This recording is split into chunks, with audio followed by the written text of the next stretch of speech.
श्रीमद् भगवद गीता। प्रिय भक्तों, एक बार प्रेम से बोलिए जय श्री कृष्ण, जय श्री हरि।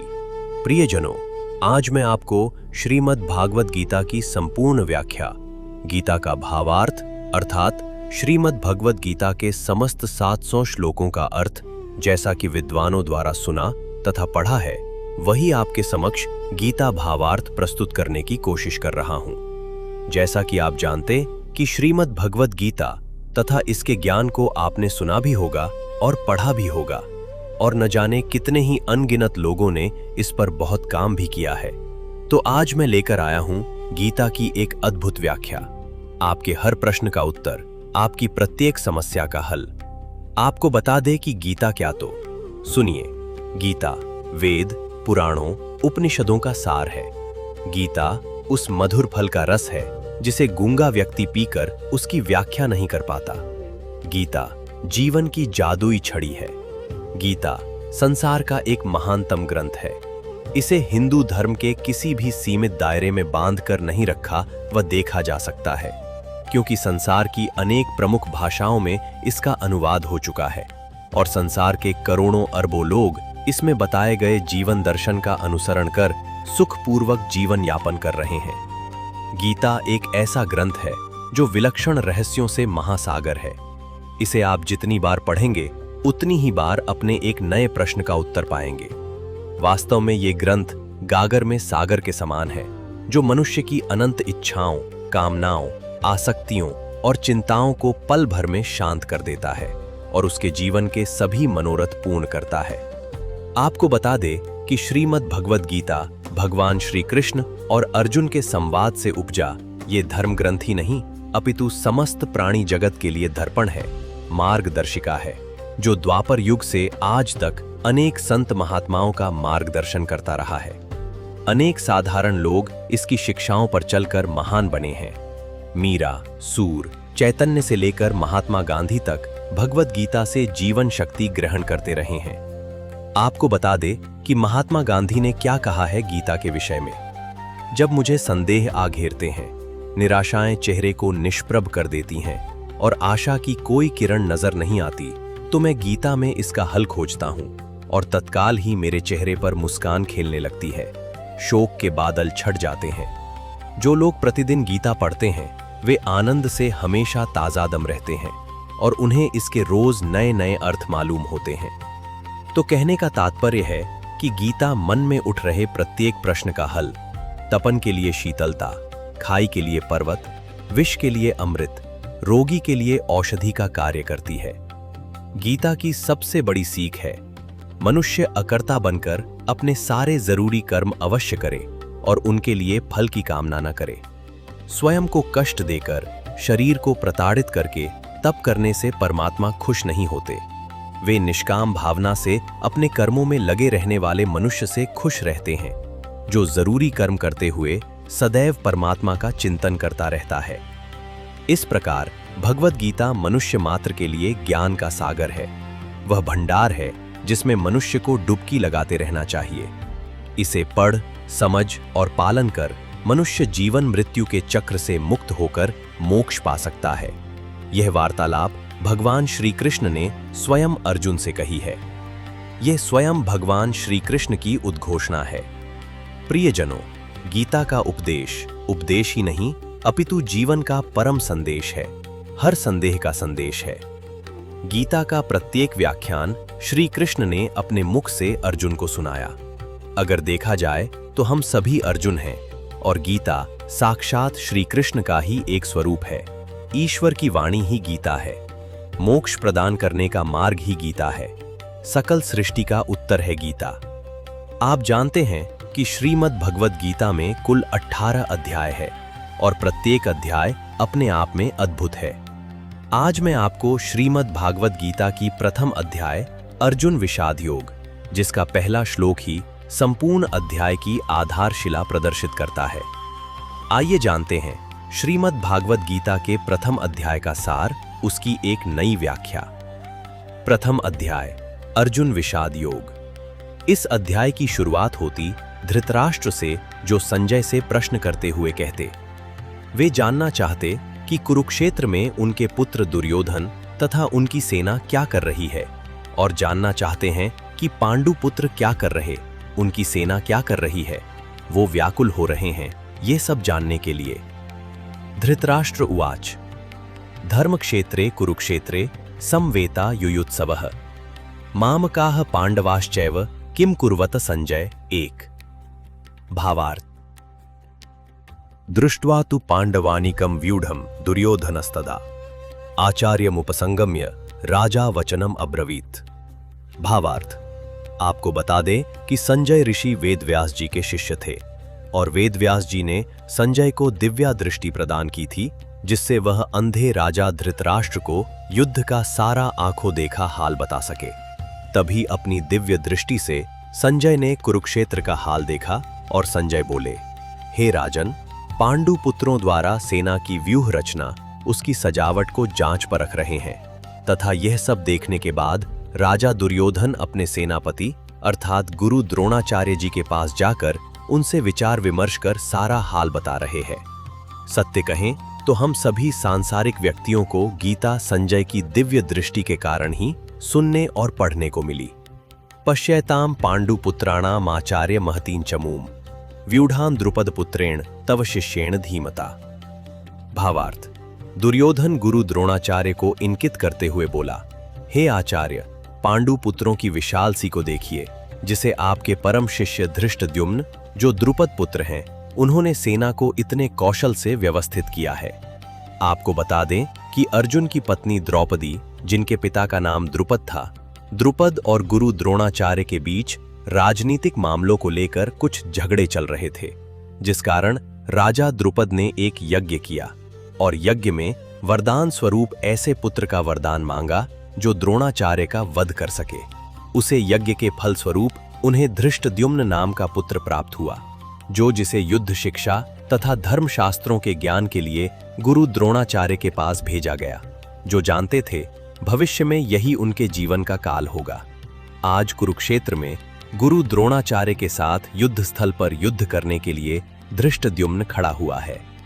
अत्र शूरा महेशवासा भीमार्जुनस्मा युधि युयुधानो विराटश्च द्रुपदश्च महारथ धृष्टकेतुश्चेकितानः काशीराजश्च वीर्यवान पुरुजित कुंती भोजश्च शैब्यश्च नरपुंगवः युधामन्युश्च विक्रांत उत्तमौजाश्च वीर्यवान सौभद्रो द्रौपदेयाश्च सर्व एव महारथा।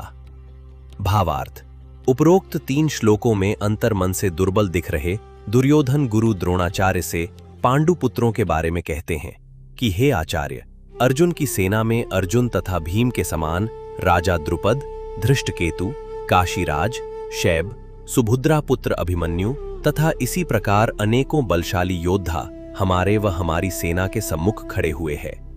इस व्याख्या से हम समझ सकते हैं कि चाहे शत्रु हो या शत्रु के समान कोई जटिल समस्या, हम सबको उसके बारे में बारीकी से जांच पड़ताल कर लेनी चाहिए, जिस प्रकार राजा दुर्योधन भी कर रहे हैं और आंखों देखा हाल सुना रहे हैं संजय राजा धृतराष्ट्र को।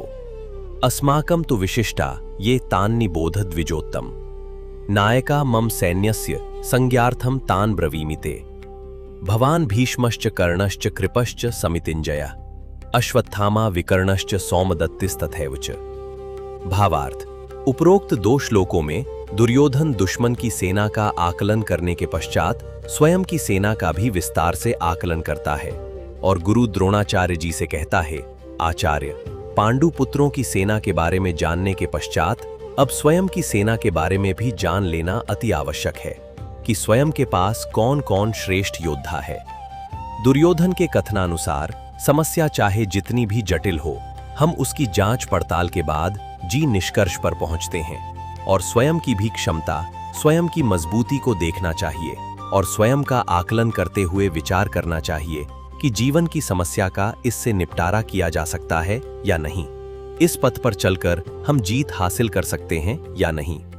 समस्या के प्रत्येक पहलू की जांच पड़ताल करने के बाद हमें स्वयं के भी मजबूत भाग देखना चाहिए और समझना चाहिए कि क्या हम उससे लड़ने में निपटारा पाने में सक्षम हैं या नहीं। दुर्योधन गुरु द्रोणाचार्य से कहता है कि मेरे पक्ष में अर्थात मेरी सेना में स्वयं आप है, भीष्म पितामह, सूर्यपुत्र कर्ण जो अर्जुन के लिए काल है, कृपाचार्य, अश्वत्थामा, विकर्ण जो मेरा भाई है, तथा सोमदत्त का पुत्र भूरिश्रवा आदि हैं जो युद्ध में सदैव विजयी रहे हैं। दोस्तों, समस्या चाहे जितनी भी बड़ी हो, किंतु उसे बारीकी से समझना विजय प्राप्त करने के लिए पहला कार्य होता, सफलता की कुंजी होती है। उसी प्रकार दुर्योधन भी शत्रु की सेना को समझ अपने अन्ये च बहवः शूरा मदर्थे त्यक्त जीविताः नाना शस्त्र प्रहरणाः सर्वे युद्ध विशारदाः। 9 भावार्थ। इस श्लोक में दुर्योधन कहता है, हे आचार्य, हमारे सभी सूरवीर जो मेरे लिए अपने प्राण देने को तत्पर हैं, ऐसे अन्य अनेक वीर भी हैं जो मेरे लिए अपना जीवन त्याग करने के लिए उद्यत हैं। वे विविध प्रकार के हथियारों से सुसज्जित हैं और युद्ध विद्या में निपुण हैं। वह कृतवर्मा, जयद्रथ आदि की तरफ इशारा करते हुए कहता है कि हे आचार्य, ऐसे सूरवीर दो अपने प्राणों की चिंता न करते हुए हमें विजय दिलाने के लिए काफी है। दोस्तों, जब हम अपने जीवन में संघर्ष करते हुए चुनौतियों से लड़ते हैं तो हमारे साथ कौन होता है? हमारा विश्वास, हमारा बल, हमारे दोस्त, हमारे रिश्तेदार जो किसी बात की चिंता न करते हुए हमारे साथ खड़े होते हैं, जो हमें प्रसन्न करने के लिए अपना जीवन भी दांव पर लगा देते हैं। दोस्तों, चुनौती का सामना करने के लिए आपके पास हुनर, हिम्मत बहुत ही मायने रखते हैं। अपर्याप्तम तदस्माकम बलम भीष्माभिरक्षितम, पर्याप्तम त्विदमे तेषाम बलम भीमाभिरक्षितम। 10 भावार्थ। प्रियजनों, यहाँ पर दुर्योधन ने तुलनात्मक शक्ति का प्रदर्शन कर रहा है। वह सोचता है कि अत्यंत अनुभवी सेनानायक भीष्म पितामह के द्वारा विशेष रूप से संरक्षित होने के कारण उसकी सशस्त्र सेनाओं की शक्ति अपरिमेय अर्थात तर्कहीन है। दूसरी ओर पांडवों की सेनाएं सीमित हैं, क्योंकि उनकी सुरक्षा एक कम अनुभवी नायक भीम द्वारा की जा रही है, जो भीष्म की तुलना में नगण्य है। दुर्योधन सदैव ही भीम से ईर्ष्या किया करता था, क्योंकि वह जानता था कि यदि उसकी मृत्यु कभी हुई भी तो वह भीम के द्वारा ही होगी। किंतु साथ ही उसे दृढ़ विश्वास था कि भीष्म की उपस्थिति में उसकी विजय निश्चित है, क्योंकि भीष्म कहीं अधिक उत्कृष्ट सेनापति हैं। वह युद्ध में विजयी होगा, यह उसका दृढ़ निश्चय था। दोस्तों, इस श्लोक में दुर्योधन का अहंकार साफ साफ दिख रहा है, जो आपको जीवन में कभी नहीं करना है। याद रखने की, अहंकार है नस की प्रथम सीढ़ी है। अहंकार से ही मनुष्य का पतन होता है। यश, कीर्ति, बल, बुद्धि सभी नष्ट हो जाते हैं जब अहंकार आता है। अयनेषु च सर्वेषु यथा भागम वस्थिताः भीष्ममेवाभिरक्षन्तु भवन्तः सर्व एव हि। 11 भावार्थ। प्रियजनों, दुर्योधन दोनों पक्षों की विवेचना करने के पश्चात भीष्म पितामह के शौर्य की प्रशंसा करने के बाद उसने सोचा कि कहीं अन्य योद्धा कहीं ये न समझ लें कि उन्हें कम महत्व दिया जा रहा है।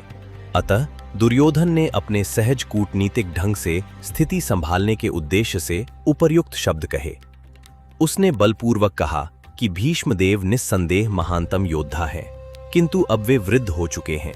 अतः प्रत्येक सैनिक को चाहिए कि चारों ओर से उनकी सुरक्षा का विशेष ध्यान रखे। हो सकता है कि वे किसी एक दिशा में युद्ध करने में लग जाएं और शत्रु इस व्यस्तता का लाभ उठा ले। अतः यह आवश्यक है कि अन्य योद्धा मोर्चों पर अपनी अपनी स्थिति पर अडिग रहें और शत्रु को व्यूह न तोड़ने दें। दोस्तों, साफ शब्दों में कहे तो कहना का तात्पर्य है कि हम अपने दैनिक जीवन में उसके ज्यादा महत्व देते हैं जो ज्यादा महत्वपूर्ण होता है, जो ज्यादा कीमती होता है, अर्थात जो ज्यादा प्रिय होता है। और यहाँ पर भीष्म पितामह दुर्योधन के लिए अति महत्वपूर्ण थे। अगर भीष्म पितामह के न रहने का मतलब साफ था कि कौरवों की हार निश्चित होना, और उपस्थित रहने का अर्थ था कि हार न होना। याद रखें, प्रिय वस्तु या इंसान को तब तक बचाकर रखना चाहिए जब तक सफलता न मिल जाए। तस्य संजनयन हर्षम कुरु वृद्धः पितामह सिंहनादम विनद्योच्चय शंखम दद्मो प्रतापवान। 12 भावार्थ। प्रिय भक्तों, आपको बता दे कि कुरुवंश के वयोवृद्ध पितामह अपने पौत्र राजा दुर्योधन के मनोभाव को जान गए और उसके प्रति अपनी स्वाभाविक दयावश उन्होंने उसे प्रसन्न करने के लिए अत्यंत उच्च स्वर से अपना शंख बजाया। वह शंखनाद सिंह की गर्जना के अनुरूप थी। अप्रत्यक्ष रूप में शंख के द्वारा प्रतीकात्मक ढंग से उन्होंने अपने हताश पौत्र दुर्योधन को बता दिया कि उन्हें युद्ध में विजय की आशा नहीं है, क्योंकि दूसरे पक्ष में साक्षात भगवान श्री कृष्ण हैं। फिर भी युद्ध का मार्गदर्शन करना उनका कर्तव्य था और इस संबंध में वे कोई कसर नहीं रखेंगे। हमें गीता यही सिखाती है कि हार निश्चित होने पर भी हमें संघर्ष करना चाहिए, ना कि युद्ध अर्थात प्रयत्न करने से पूर्व ही असफलता स्वीकार नहीं करनी चाहिए। ततः शंखाश्च भैर्यश्च पणवानक गोमुखा सहसैवाभ्यहन्यन्त सशब्दस्तु मूलो अभवत्। पांचजन्यम ऋषिकेशो देवदत्तम धनंजय पौंड्रम दद्मो महाशंख भीमकर्मा वृकोदर पंचदश। भावार्थ। दोस्तों, आपको बता दे कि भगवान कृष्ण ने अपना पांचजन्य शंख बजाया।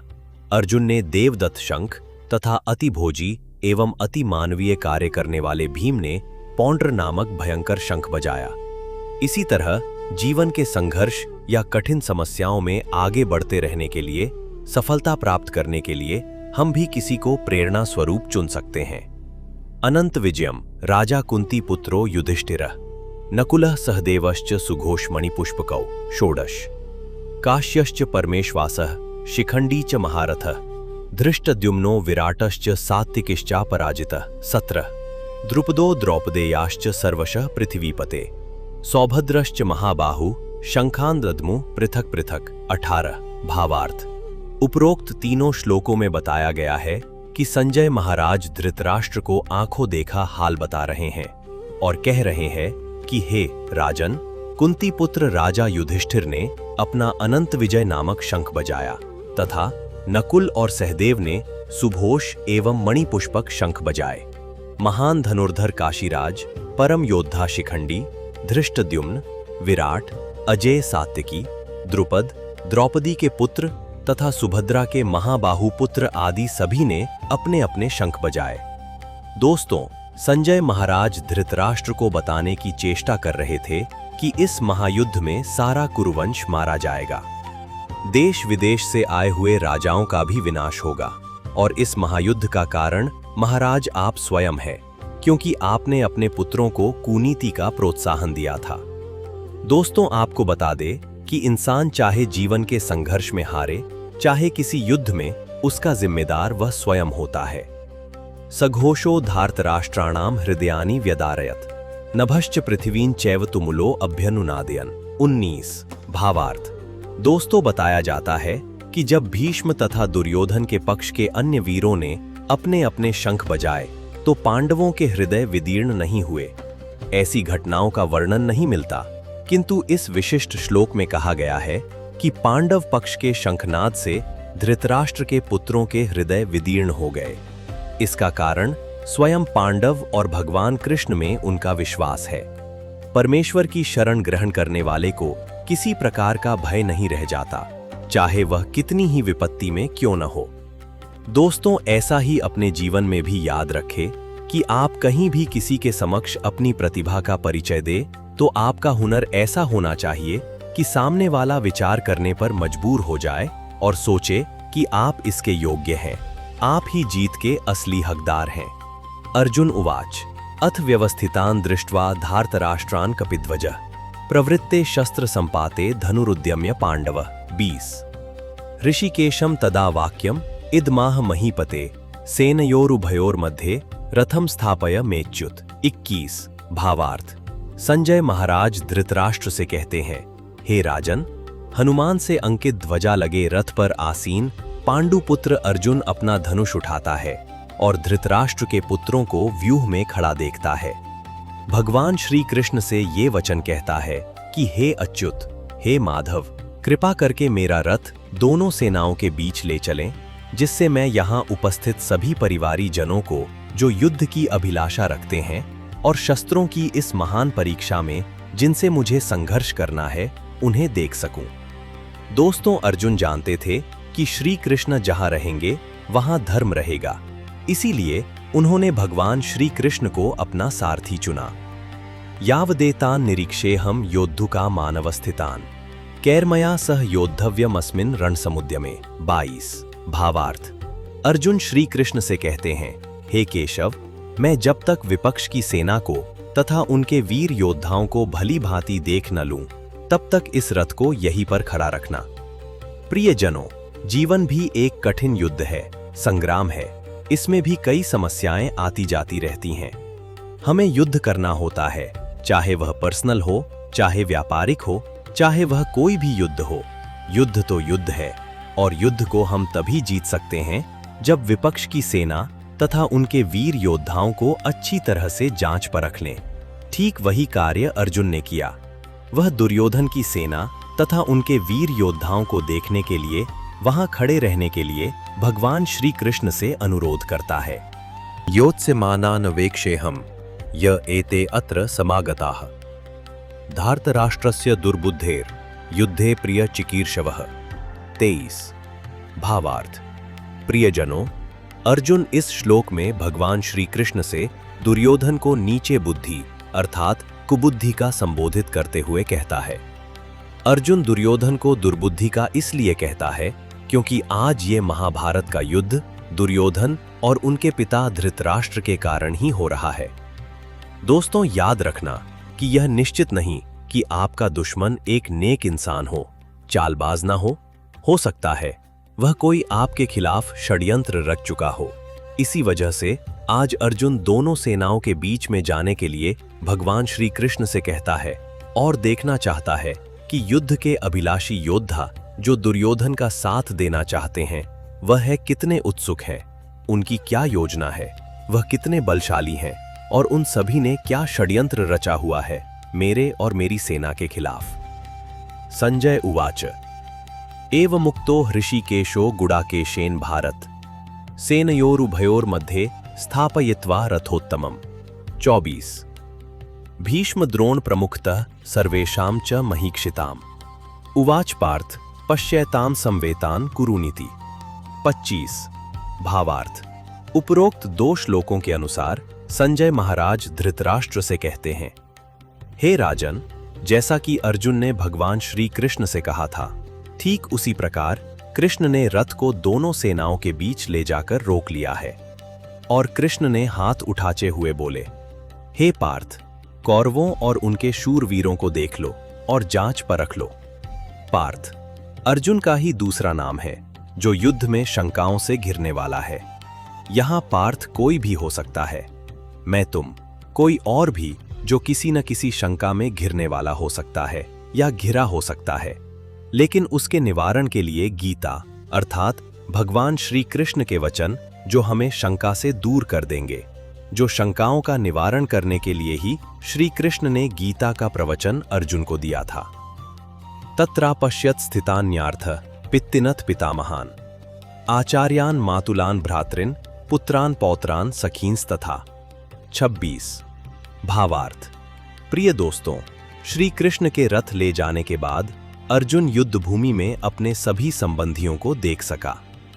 वह अपने पिता के समकालीन भूरिश्रवा जैसे व्यक्तियों, भीष्म तथा सोमदत्त जैसे पितामहों, द्रोणाचार्य तथा कृपाचार्य जैसे गुरुओं, शल्य तथा शकुनी जैसे मामाओं, दुर्योधन जैसे भाइयों, लक्ष्मण जैसे पुत्रों, अश्वत्थामा जैसे मित्रों एवं कृतवर्मा जैसे शुभ चिंतकों को देख सका।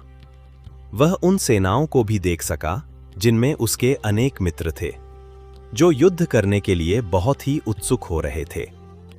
श्वशुरान् सुहृदश्चैव सेनयोरुभयोरपि तान् समीक्ष्य स कौन्तेयः सर्वान् बन्धून् अवस्थितान्। 27। भावार्थ। प्रिय दोस्तों, यहाँ पर अर्जुन अपने मित्र, इष्ट सगे संबंधियों, ससुर, सभी परिवारी जनों व दूर देशों से आए हुए राजाओं को देख रहा है और विचार कर रहा है कि यह सब अपने ही तो है जिनके साथ जन्म से लेकर आज तक मैंने जीवन व्यतीत किया है। इन्हीं के साथ खेल कूदा और समय बिताया है, किंतु आज वही युद्ध स्थल में हमारे विरोध में खड़े हुए हैं। इन्हीं के साथ मुझे युद्ध करना है, लड़ना है। दोस्तों, आज अपनों के ही 2 पक्ष बने हुए हैं। दूसरा पक्ष विरोधी दल का है जिसे शत्रु कहा जाता है, और जो युद्ध स्थल में अपना विरोधी होता है, चाहे वह है मित्र हो चाहे परिवरीजन हो, उसे शत्रु ही बोला जाता है। अर्जुन उवाच कृपया पर्याविष्टो विशीदन निदम ब्रवीत। दृष्ट्वेमं स्वजनम कृष्ण युयुत्सुम समुपस्थितम। 28। भावार्थ। प्रियजनों, आज कुंती पुत्र अर्थात अर्जुन ने जब अपने चाचा, ताऊ, ससुर, पितामह, भाइयों, भतीजे तथा सभी सगे संबंधियों तथा मित्रों को युद्ध स्थल पर 2 भागों में बटे हुए देखा, जिसमें एक पक्ष अपना तथा दूसरा विरोधी पक्ष जो शत्रु पक्ष था। इन सभी को देखकर आज अर्जुन का हृदय करुणा से भर आया और हाथ जोड़कर भगवान श्री कृष्ण से अर्जुन बोले, प्रियजनों, आपको बता दें कि यही से अर्जुन विषाद योग का आरंभ हुआ। इसी के कारण भगवान श्री कृष्ण ने एक अमिट ज्ञान का सागर धरती लोक पर छोड़ दिया, जिससे आने वाली युगों युगों तक जनमानस का कल्याण होता रहे, मार्गदर्शन होता रहे, जीवन की आने वाली सभी विपत्तियों से निपटारा मिलता रहे। सीदंती मम गात्राणि मुखम च परिशुष्यति, वेपथुश्च शरीरे में रोम हर्षश्च जायते। 29। भावार्थ। मित्रों, बात करना बहुत ही सहज होता है, किंतु वही कहा गया करना बहुत ही जटिल होता है।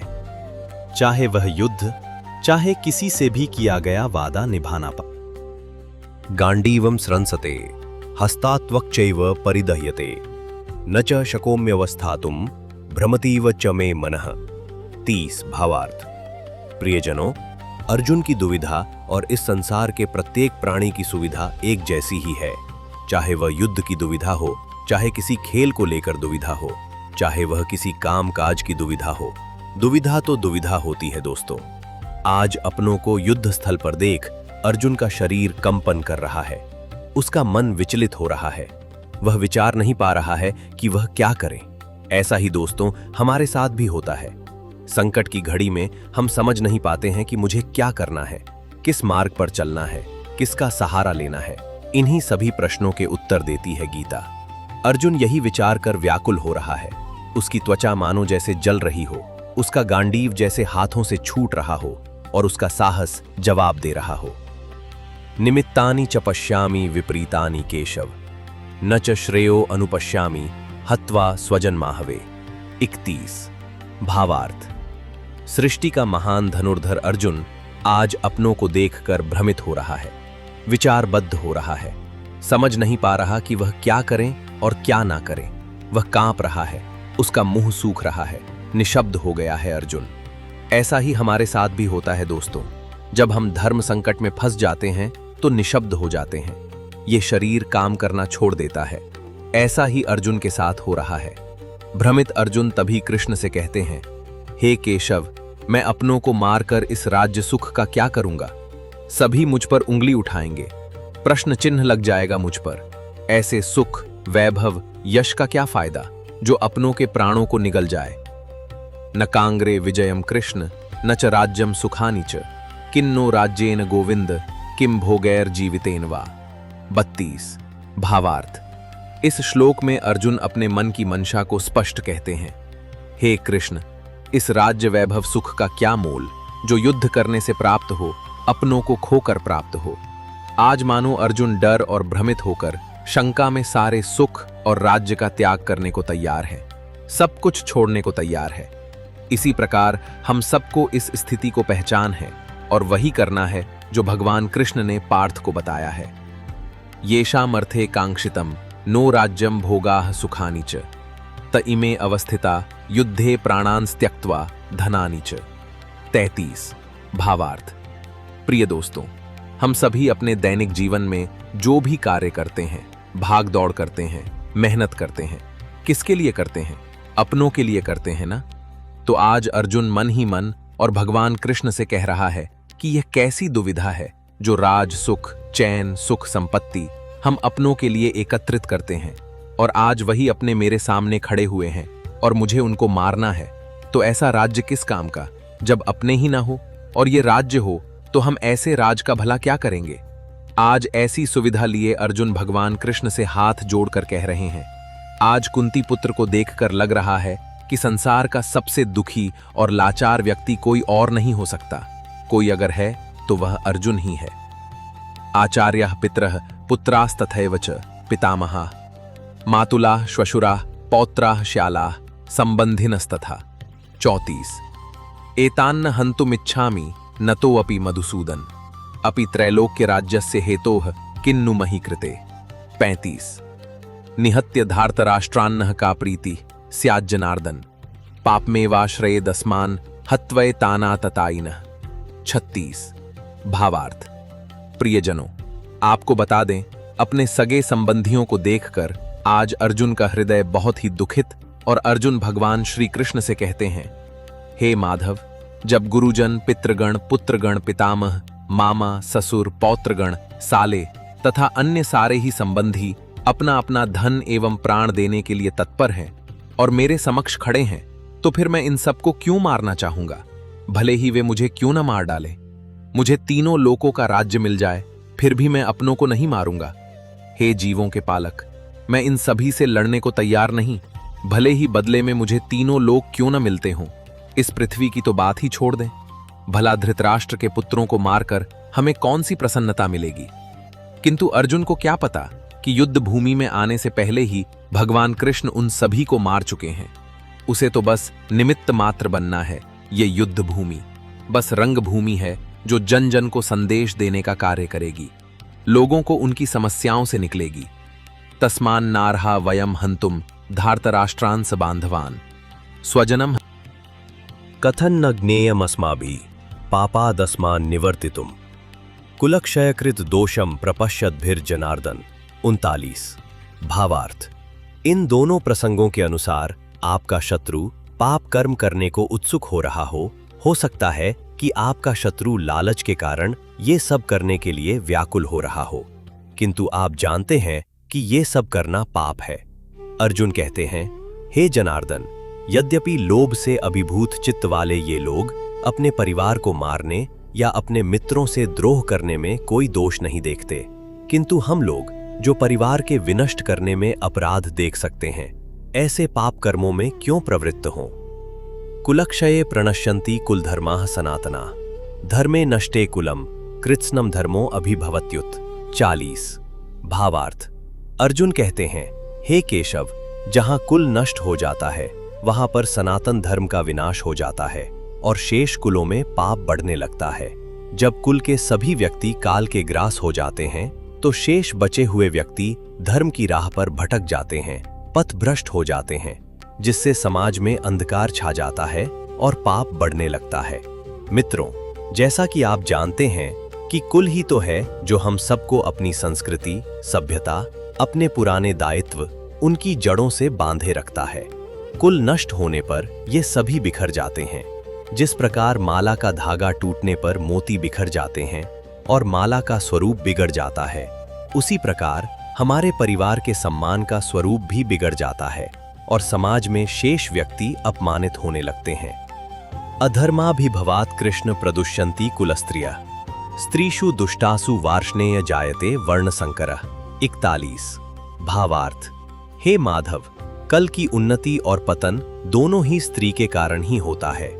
हे कृष्ण, जब कुल में अधर्म प्रमुख हो जाता है तो कुल की स्त्रियां दूषित हो जाती हैं और स्त्रीत्व के पतन से, हे वृष्णिवंशी, अवांछित संतानें उत्पन्न होती हैं।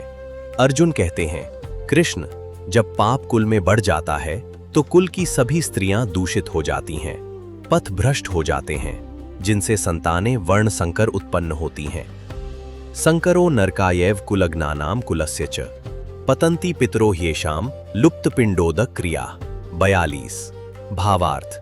उपरोक्त श्लोक में शंकर वर्ण का तात्पर्य है कि समाज के बनाए गए नियमों का उल्लंघन करते हुए अन्य समुदायों अर्थात अन्य गलत वर्णों के मेल से संतान की उत्पत्ति होने पर भूसंतान, कल मर्यादा, संस्कृति, सनातन धर्म को नष्ट कर देते हैं, हजारों वर्षों से चले आ रहे नियमों को नष्ट कर देते हैं और उनके द्वारा पिंडदान तथा पुण्य कर्म न करने पर उनके पितर अधोगति को प्राप्त होते हैं, वह सुख से वंचित हो जाते हैं। अर्जुन श्री कृष्ण को यही समझाते हुए कहते हैं कि हे केशव, अवांछित संतानों की उत्पत्ति से निश्चय ही परिवार के लिए तथा पारिवारिक परंपरा को विनष्ट करने वालों के लिए नारकीय जीवन उत्पन्न होता है। ऐसे पतित कुलों के पुरखे गिर जाते हैं, दुख को भोगते हैं, क्योंकि उन्हें जल तथा पिंड दान देने की क्रियाएं समाप्त हो जाती हैं। दोषै रेतः कुलग्नानाम वर्ण संकरकारकै उत्साह्यन्ते जाति धर्मा कुल धर्माश्च शाश्वता। 43। भावार्थ। अर्जुन कहते हैं, जहां वर्ण संकर संतानें उत्पन्न होती हैं, वहां कुल धर्म और समाज का विनाश हो जाता है, मर्यादाएं समाप्त हो जाती हैं। अरे, जो लोग कुल परंपरा को विनष्ट करते हैं और इस तरह अवांछित संतानों को जन्म देते हैं, उनके दुष्कर्मों से समस्त प्रकार की सामुदायिक योजनाएं तथा पारिवारिक कल्याण कार्य विनष्ट हो जाते हैं। रीति रिवाजों, संस्कृति, सभ्यता, धर्म, नियम ही तो समाज है, समाज ही कुल है, कुल ही समाज है, जो एक प्रेम पूर्वक सतीत्व के साथ निर्वाह होता है। उत्सन्न कुल धर्मानाम मनुष्यानाम जनार्दन नरके नियतम वासो भवतीत्यनुशुश्रुम। 44। भावार्थ। अर्जुन कहते हैं, हे जनार्दन, मैंने सुना है, मैंने गुरुजनों से भी सुना है कि जो लोग अपने कल का विनाश करते हैं, अर्थात जिनका कुल नष्ट हो जाता है, समाज ऐसे लोगों को पापी अधर्मी कहकर पुकारते हैं और समझते हैं कि उनका कुल युगों युगों तक नरक में ही वास करेगा। दोस्तों, यह स्वयं पर भी लागू होता है। अपने कुल धर्म का नाम रोशन करना एक अपने आप में बड़ी उपलब्धि होती है। कौन नहीं चाहता कि मेरे कुल का नाम रोशन हो, और द्वापर काल में यह एक बड़ी बात मानी जाती थी। हम कह सकते हैं कि जहां पर धर्म मर्यादा ज्ञान नहीं होता है, वह स्थान नरक से भी बढ़कर माना जाता है। अहो बत महत् पापम कर्तुम व्यवसिता वयम यद्राज्य सुख लोभेन हंतुम स्वजन मुद्यता। 45। भावार्थ। अर्जुन भगवान कृष्ण से स्वयं को दोषी मानते हुए कहते हैं, हे माधव, हम कितने अभागे हैं जो राज सुख के लिए अपनों को ही मारने को उतावले हो रहे हैं। यह कितनी विडंबना है कि हम जानते हुए भी अज्ञान बन रहे हैं और पाप कर्म करने को उत्सुक हो रहे हैं। मैं मानता हूं कि दुर्योधन अज्ञानवश ये भूल करने को उतावला हो रहा है, किंतु मैं और मेरी सेना तो जानते हुए भी यह पाप कर्म करने पर तुले हुए हैं। मैं यह भी जानता हूं कि अज्ञानवश भूल को माफ किया जा सकता है, किंतु जो जानकर की गई भूल अथवा पाप कर्म को क्या माफ किया जा सकता है। इसी प्रकार के सैकड़ों उदाहरण समाज में देखने को मिल जाएंगे। स्वार्थ में वशीभूत होकर मनुष्य अपने सगे भाई, बाप या मां के वध जैसे पाप कर्मों में प्रवृत्त हो सकता है। विश्व के इतिहास में ऐसे अनेक उदाहरण मिलते हैं, किंतु भगवान का साधु भक्त होने के कारण अर्जुन सदाचार के प्रति जागरूक है, अतः वह ऐसे कार्यों से बचने का प्रयत्न करता है। यदि माम प्रतिकारम शस्त्रम शस्त्रपाणयः धार्तराष्ट्रारणे हन्युस्तन्मे क्षेमतरम भवेत्। 46। भावार्थ।